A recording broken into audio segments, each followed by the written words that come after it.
Well, welcome back, everybody. Chris Gault here, Healthy Living with Chris Gault. And it's Tuesday, so it's time for Tips with the Health Coach. And we have Robin here, who is our health coach, and we're going to get right to it.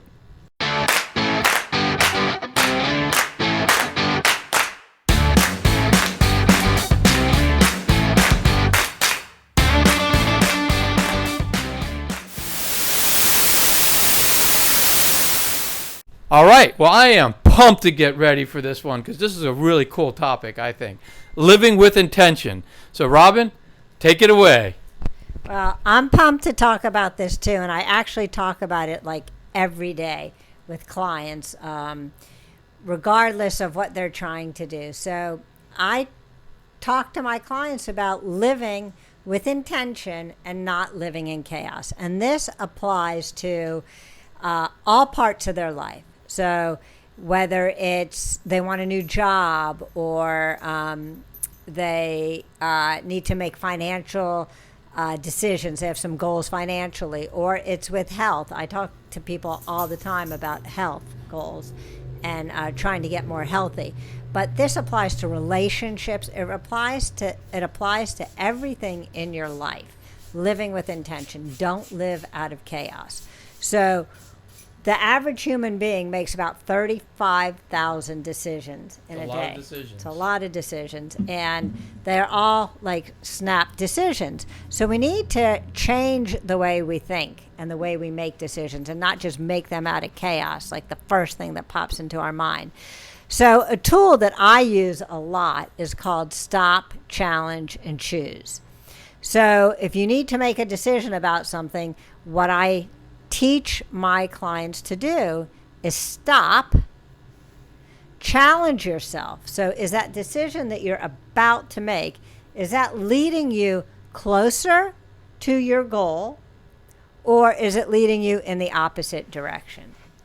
And 100% of the time, you're not going to make the decision that leads you in the direction of your goal, but at least you're thinking about it now, whereas in the past, you probably wouldn't even think about it.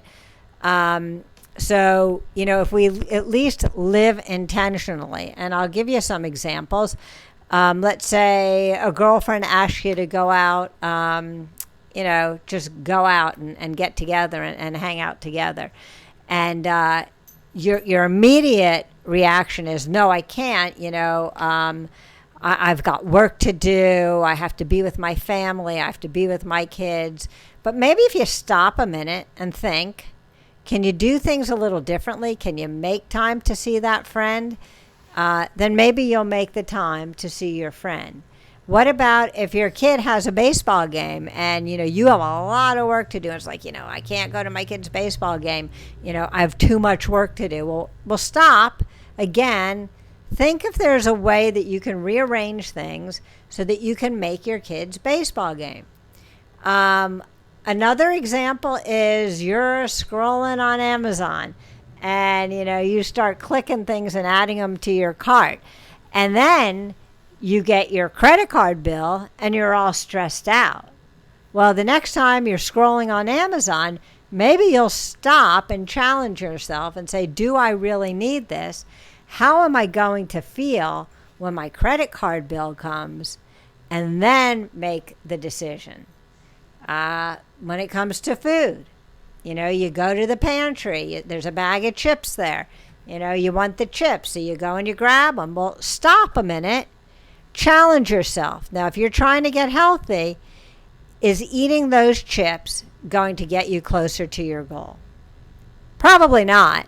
So if you at least challenge yourself and think about it for a minute, there's a good chance you won't eat those chips, and I guarantee you'll feel better. You're going to eat those chips. It's going to be instant gratification, and you're going to feel terrible after you eat them. So if you just take a minute and stop, challenge yourself, is this decision bringing me closer to my goal? And then make a decision. And hopefully 9-10 times out of 10, it'll be the right decision. Again, you're not going to always get it right, but the next time you might, and then the next time you might get more decisions right. So, if we can increase or improve by 1% every day, I've said this before, but if we can improve by 1% every day, then we are at least moving in the right direction. So, just try not to live in chaos and see what that does for you. Try to put that into practice. I love talking to my clients about this all the time. You can always put stuff off. You will always find excuses not to do something. But, if you start now trying to improve, then just think how far you will have come than if you didn't start at all. So let's try making some better choices. Yeah, that's fantastic, I think. And yeah, and some of the things you said kind of just reminds me why, every year I come up with some goals of what I want to do, and then I put it on a vision board and I put it right next to me. And that way, if I find myself like scrolling on Facebook too long, like screwing around, I'll look at my vision board and I'm like, oh, these are my goals. This is where I want to go. Is this playing around going to help me get there? Exactly. And then it helps me say, oh, I got to get back to what I was doing. I mean, the work, getting back to work. And I know you mentioned before to me where you've told some of your clients where, maybe they could strategically place some things. Like my vision board's my thing that I could see, but maybe they put a sticky note someplace. I don't know if you want to talk a little bit about that. Yeah, that's a good point. So again, I talk to a lot of clients about weight loss, and a lot of times a lot of people have a hard time giving up their glass of wine. So what I suggest is find a picture of yourself that's your goal, and put that on the door of your wine cabinet. Or if it's chocolate chip cookies, put it on the door of the cabinet where your cookies are. And then you'll see that picture of yourself, and that'll help you make a decision. Again, you might not always make the right one, but if you have a visual reminder of your goal right there in front of you, it really helps you challenge yourself and make the right decision. We've talked about this, I think, in other videos about having goals and keeping them, writing them down. We've talked about this. Writing goals down is so important. And then putting that a lot of different places where you can see them, like in your purse, on your refrigerator, on your wine cabinet, on your pantry, whatever your goal is. These are mostly food choice related, but you can do this with lots of different things. So have your goals. Have it maybe as your screensaver on your computer or your cover page of your phone. I mean, we're all looking at our phone all the time. So if you have your goal right there, how cool would that be? That's why I took a picture of my vision board and it's on my phone so I can look at it anytime I want. Now maybe I should make it like the background so that I'll see it all the time. Yeah. But yeah. I think I'm going to do that. I haven't done that yet, but I think I'll do that. That's a pretty good example.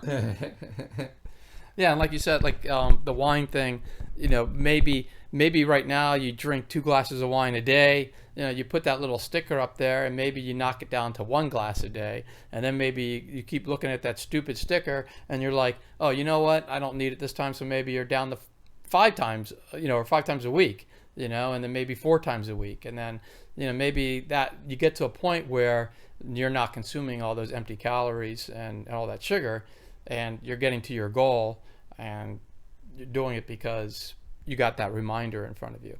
So. And I'd also like to say, and I neglected to say this, but if you have the desire to make a change, then you have to make a decision to do it. The desire alone isn't going to do it. You have to make the decision. And then once you make that decision, that's when you can stop, challenge, and choose and say, okay, is this choice going to help me get closer?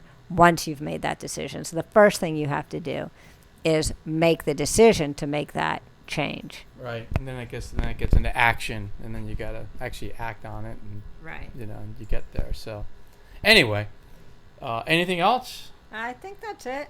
All right. Well, I thought that was awesome. Thank you so much. It was another fantastic tip. And if you guys just keep dialing in on Tuesdays, you'll keep getting these awesome tips. And I think you'll be on your way to a fantastic life. So until next week, I guess we'll see you guys, right? All right. See ya. If you like this video, please click on the thumbs up button. And also, please subscribe and click on the notification button to get all this great content that's coming up every week. Thank you.